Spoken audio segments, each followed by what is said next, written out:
the path of healing is very unique for each of us.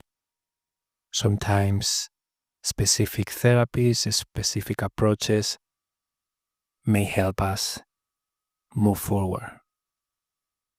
It is very important for us as individuals, as unique beings, to really notice what we are resonating with every moment.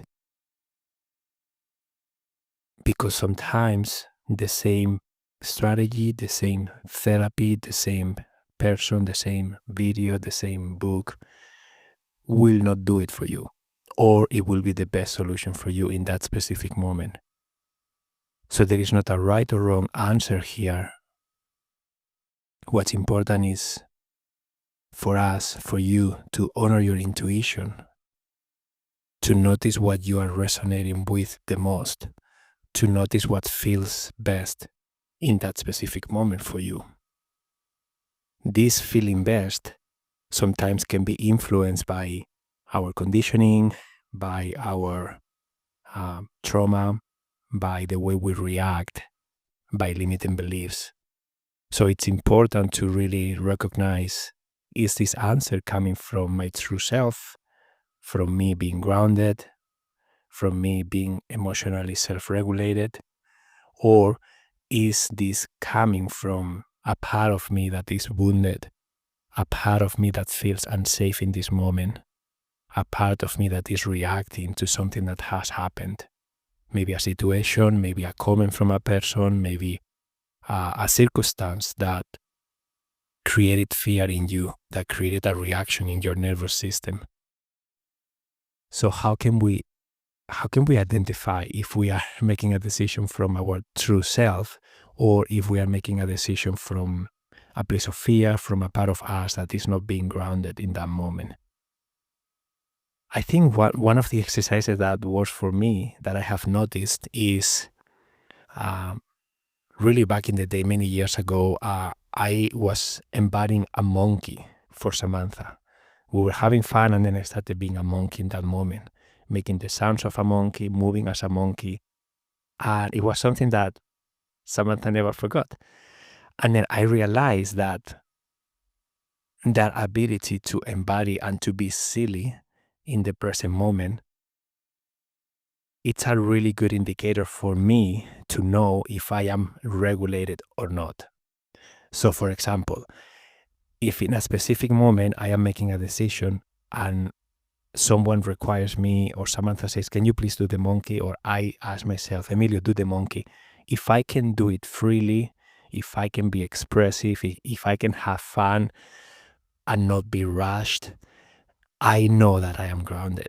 I know that this is coming from my true self.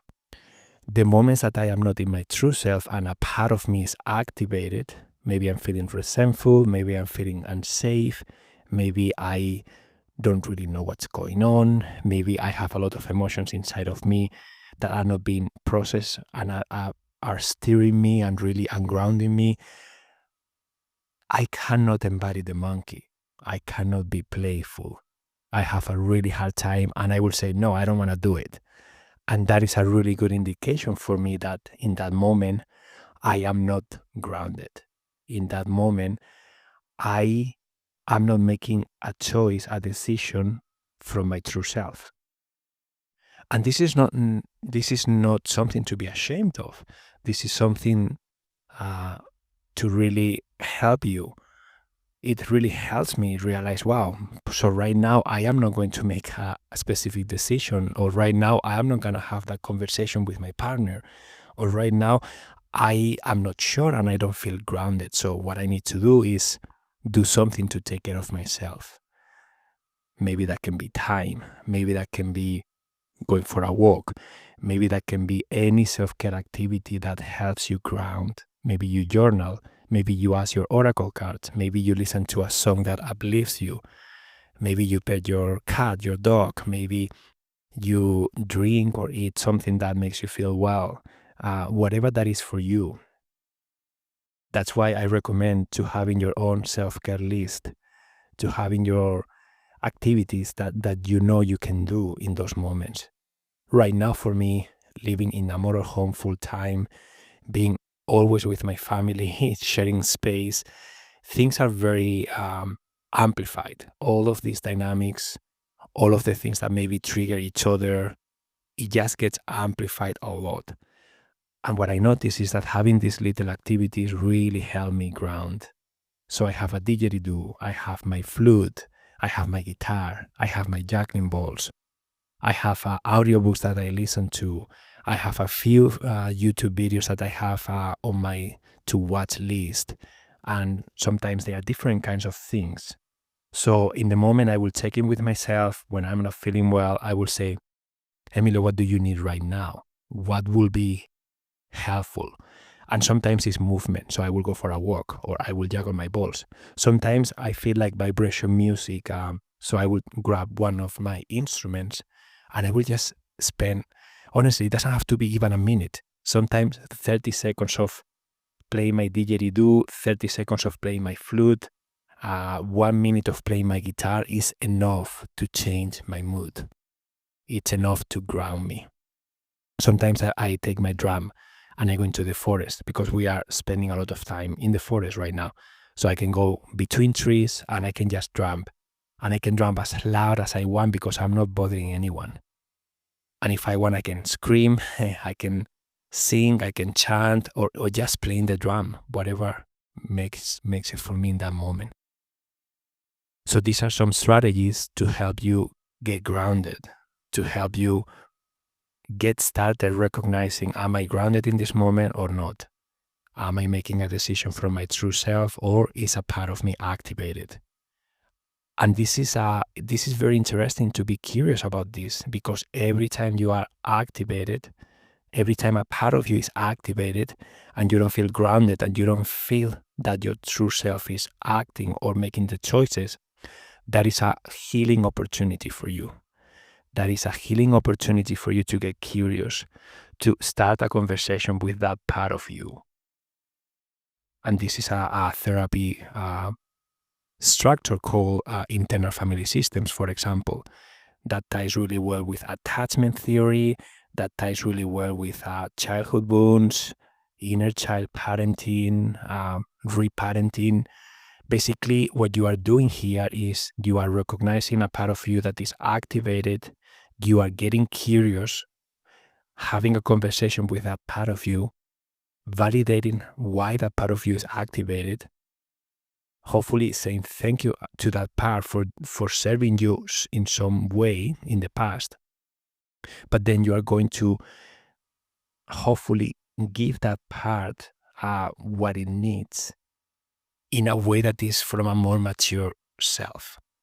So instead of having a part of you that was wounded when maybe you were little or in the past, and that part of you is trying to use the same strategy to keep you safe, the same strategy to protect you, and it no longer works because now you are an adult, now you have more energy, more consciousness, more resources.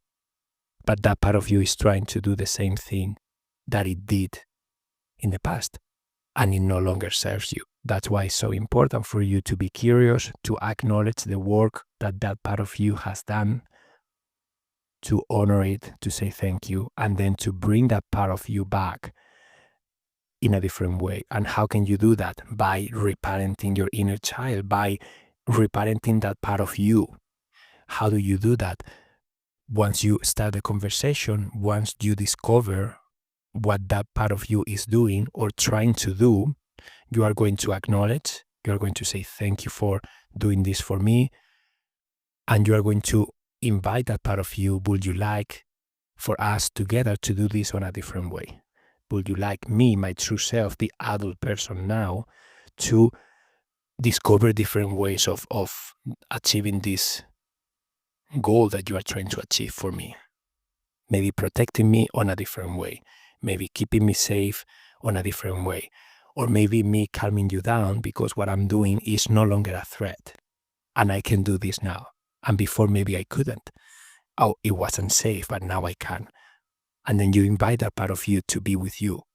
So once you give that part of you what it needs, and you can calm them down, and you can acknowledge their work, that part is gonna get it's gonna relax. It's gonna feel safer.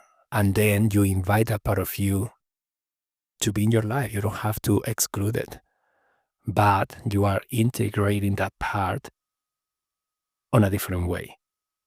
You are not letting that part of you control you anymore in that way that is not serving you. You are discovering together different ways of moving forward. Sometimes this happens instantly. Sometimes it's clunky because you are going to start discovering new ways of acting, new ways of behaving, and your nervous system is going to react to that, energetically speaking. And it's very important for you to be compassionate, to be patient, and to understand that the nervous system is being programmed. It's been repeating the same pattern for so many years, and it just takes time to somatically change, reprogram your nervous system so that it doesn't react the same way anymore. That's why sometimes in theory, intellectually, you understand a concept or you understand what you want to be doing, but your body is not following suit. Your body doesn't want to, and it's resisting. And that's the work, that's the healing journey. And that's where different modalities of healing can come into place at different times. This is why different people, different coaches, different therapists, different authors, different podcast episodes, different videos, different books are going to resonate with you more or less on every specific moment. And this is why it is so important for you to really listen to your inner wisdom, to your inner guidance, to your intuition, and follow it. Allow yourself to trust it. And then take action in what feels good in that moment. As long as you can, to the best of your ability, you can know that it's coming from your true self. It is coming from you being grounded, being self-regulated. And if you are not feeling that way, then it's fine. Do something to bring yourself back to that grounded state, to that self-regulated state. And then you can reassess the situation. You don't have to rush this. You don't have to make a decision right now forever. This is a moment to moment to moment experience. And as you heal and as you become aware and as you keep doing this work, you are going to change. And every moment is going to bring you new opportunities if you keep taking action. So you don't have to have a blueprint with all the steps that you're going to follow for your healing. You just have to take the next available step for you.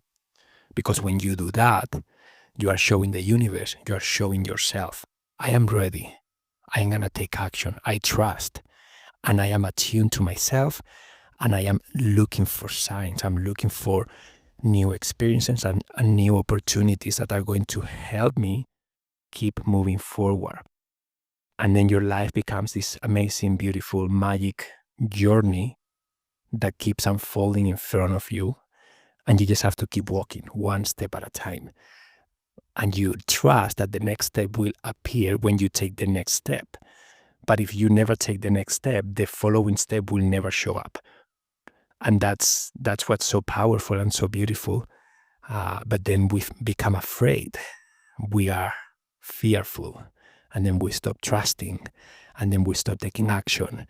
And then we start believing our limiting beliefs that will say something like, in my case, it says, this is too dangerous, or this is not safe, or this is never gonna work, or you should go back and do this instead that you know is gonna work. And this uncertainty is not safe to go there, so don't go there. All these voices inside of me are preventing me from doing this. And these are the voices from my limiting beliefs. These are the voices from my ego. These are the voices from the parts of me that are afraid.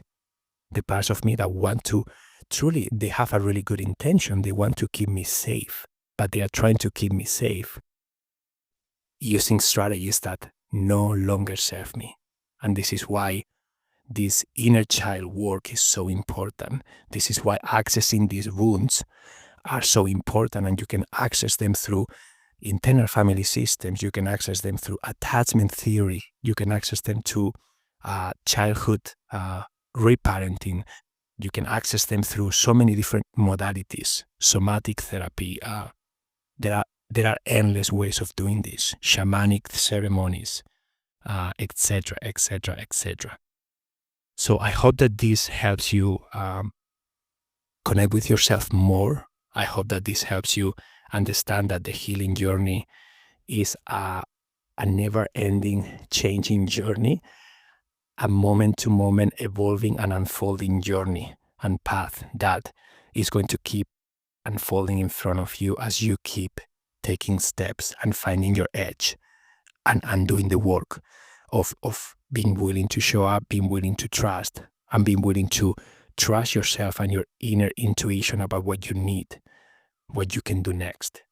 And then don't getting overwhelmed with the whole idea of what's going to come next and what's next and what's next, and getting lost in that. So let me know what came out for you after listening to this. Feel free to reach out and share. As always, I'm here to serve you. I'm here to help you. I am on my own journey, and I love sharing things that I feel inspired to and that my intuition guide me to share with the world, with you, because I know I receive a lot of help from listening to someone else doing that, and I know it's my responsibility to keep doing this, to show up, to serve, and to share this part of my journey with others. Thank you so much for being here. I hope to see you in the next one. Have a wonderful day.